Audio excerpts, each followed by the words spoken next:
Alright, so today we're going to take a look at this. This is the Icon drop point knife with ceramic bearings.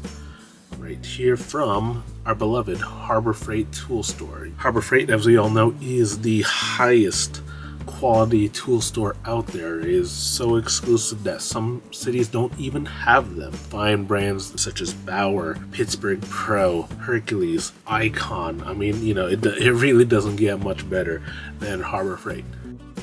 So as we all know, Harbor Freight is a value-oriented tool store. These are tool brands that, in my experience and my opinion, are pretty darn good, honestly. They're really good value-oriented tools, but they're not necessarily pro level in the way of like a Milwaukee or a DeWalt or a Flex. You know, in my opinion, they're on par with like your Cobalts, your Skills.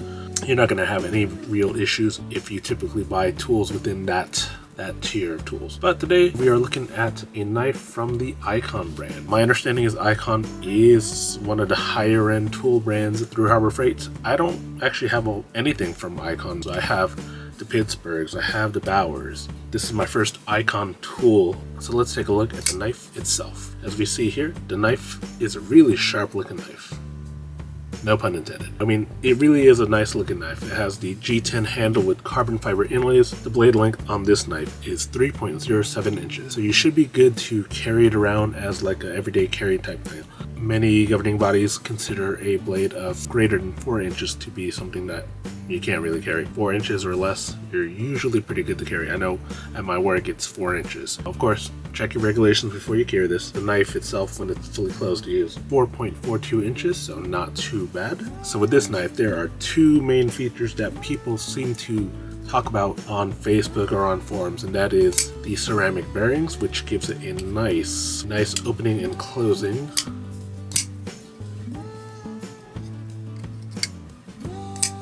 And the steel. This knife uses D2 steel. What is D2 steel? I'm not quite sure. It's more of a budget knife steel from my understanding. Other budget knives such as my CRKT Squid will use something called 8CR13 MOV steel, something higher than this CRKT knife. The Smith & Wesson Executive Drop Point Folding Knife here, this one actually uses 7CR17 MOV steel. Once again, I don't actually know what that means. These are budget-oriented knives. These are not $100 knives. These are all $50 or less. But according to the box, it says, premium D2 blade steel offers superior hardness and wear resistance for long-lasting edge retention. Now, whether or not that's true or not, I don't know.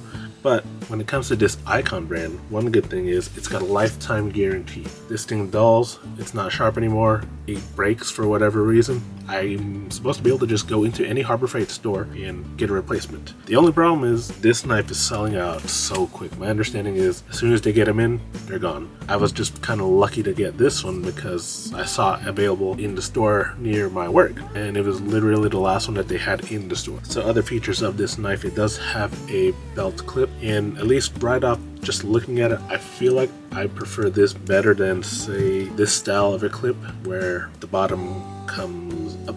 If you look at my t-shirts, they all have holes in them on the lower right side. Pretty much wherever I carry my knives, I've carried the Squid the most. It's pretty aggressive here on the Squid, so you can see right there. It's just wearing holes in my t-shirts because they, like I said, they all have a hole lower right. But what's nice about this one, it's flat-ish. I think that might be better, but you know, time will tell. We'll see what my t-shirts look like moving forward. It does have a lanyard hole down here. Never really used lanyard holes on my knives. The CRKT has one. The Smith & Wesson Executive has one. The Squid has one here. Looks like all my knives have them. If I didn't mention, this is a liner lock. What that means is you have your frame here, and then you have a piece of metal inside the frame that acts as the lock. So to close it, you move that, you can close the knife. Otherwise, you cannot close the knife. As opposed to a frame lock like the Executive. It has a metal frame, and the piece of metal that acts as the lock is actually part of the frame itself. Let's see, just some other points per the marketing on the box. Ceramic ball bearings provide fast and smooth deployment with one hand. curved grip to fit naturally in your hand for confident, accurate cuts. Low friction pivot point to reduce wear and extend knife life. Convenient access and storage with a built-in belt clip. Premium D2 blade steel offers superior hardness and wear resistance for long-lasting edge retention. This is a nice knife overall. I'm not a knife connoisseur, I'm not a knife snob. I know what I like, and so far I'm liking this knife. It's up there with my Smith & Wesson Victory, which was one of my favorite knives. Kind of like the how it's got the two-tone color here with the red. Down here it's got these serrations. I'm assuming this is just for what's it called? Grip. One thing I don't like about this knife is I'm not quite sure what the technical term of this is. I don't dig my finger being right at the tip of this blade right here. Definitely gonna be holding like that. Now let's just take a quick look to see how this thing cuts. A piece of paper.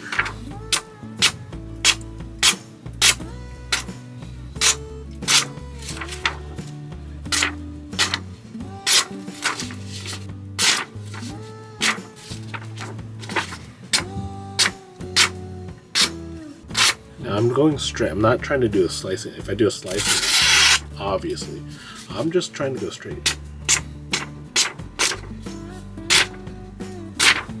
Okay, so I'd say that cuts pretty well. Let's go ahead and compare it to the Executive by Smith & Wesson.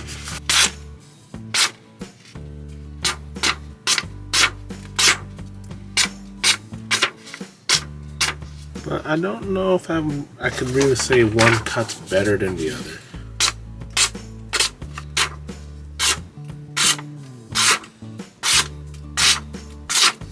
Because part of it does have to do with my cutting technique, right? So yeah, I mean overall, pretty much between the Executive and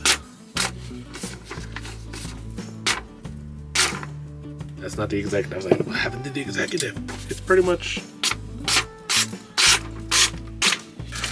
I'd say the Executive and the Icon are pretty much on par in terms of sharpness, in terms of ergonomics. I think I prefer the Executive for the money. The Executive is about a $30 knife, I believe, and the Icon here for MSRP $39.99 for 40 bucks basically.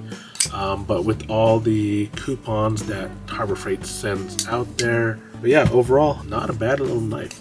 One thing to keep in mind, a little controversy about this knife, but apparently it is a design that is very, very, very heavily borrowed from another company's knife. So supposedly it's the same design as the Berg Mini Glimpse. List price is $100 apparently. Right now it's on sale for 80 bucks, so about double the price. And here it is right here. You be the judge, I guess. Does that look close enough-ish? Maybe, maybe not. I mean, I could definitely see definite similarities, but I don't know if that's true. You know how it goes. A lot of stuff from Harbor Freight is heavily inspired by other brands. They take something that's good, put a little bit of spin on it, and call it their own. That's how it works nowadays. But for me, I mean, I'm gonna buy the knife. This knife is only $40 or less when you have the coupon. That Berg knife is much more expensive. Be aware of that. It may be heavily inspired by another company's knife. Buy it if you want it. Buy the other one if you want that one. I bought this one, and so far I'm pretty happy with it. We'll see how it holds up, and if it doesn't hold up, we'll see how good that lifetime warranty really is. Is it really bring it in, exchange it, no questions asked, or is it a pain in the you know what? Alrighty, and with that, gonna end this video. Catch you all on the flip.